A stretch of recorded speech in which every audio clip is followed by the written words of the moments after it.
नमस्कार मंडळी, स्वागत आहे तुमचं माझ्या मिनी ब्लॉगमध्ये. आणि आजच्या दिवसाची सुरुवात झाली होती सकाळीच पहाटे 6 वाजता. बाबू झोपला होता, मी आणि आम्ही दोघेही उठलो होतो. यांना लवकरच सकाळी कामावर जायचं होतं, सो त्यामुळे मी उठली लगेचच आणि ह्यांच्यासाठी टिफिन बनवायला घेतला. मी एकीकडे चपात्या लाटायची सुरुवात केली आणि एकीकडे भाजी मी ऑलरेडी ठेवून दिली होती आणि पाठीमागे हे उठले होते, सो हे आवाज देत होते. सो त्यांना पण मी रेकॉर्ड केलेला आहे. आणि मग डबा वगैरे झाला आणि मग मी ह्यांचा टिफिन पॅक करायला घेतला होता. सो टिफिनमध्ये आज मी त्यांना बनवली होती त्यांची फेवरेट कोबीची भाजी आणि चपात्या. इथे माझं त्यांना टिफिन वगैरे पॅक करून झालं होतं. ते सुद्धा चहा वगैरे घेऊन कामाला निघून गेले होते.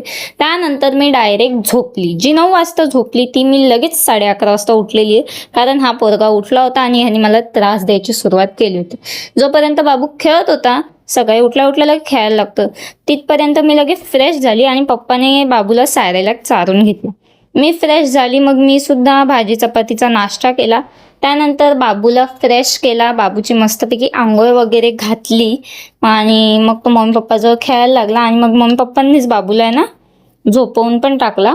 तशीच लगे मी सुद्धा गेली फ्रेश व्हायला. मी सुद्धा आंघोळ वगैरे केली, फ्रेश झाली. त्यानंतर माझं डेली रुटीन तयारी वगैरे केली आणि जास्त भूक तर नव्हती, कारण की 11 11:30 म्हणजे काहीतरी 11:45च्या दरम्यान मी नाश्ता केला होता चपाती भाजीचा. तो सो जास्त काही भूक नसल्यामुळे मी माझा दिवसाचा एंड केला. म्हणजे दुपारचा मील मी माझा ताकच पिल्ली 1 ग्लास मस्तपैकी. आणि गरमीत उन्हाळ्यामध्ये जेवण खरंच जात नाही. असं मला एकटीलाच होतंय की सगळ्यांना होतंय हे मला कमेंटमध्ये नक्की सांगा. असा गेला युजली माझा दिवस. बाकी काही नवीन तर नाही आहे सध्या.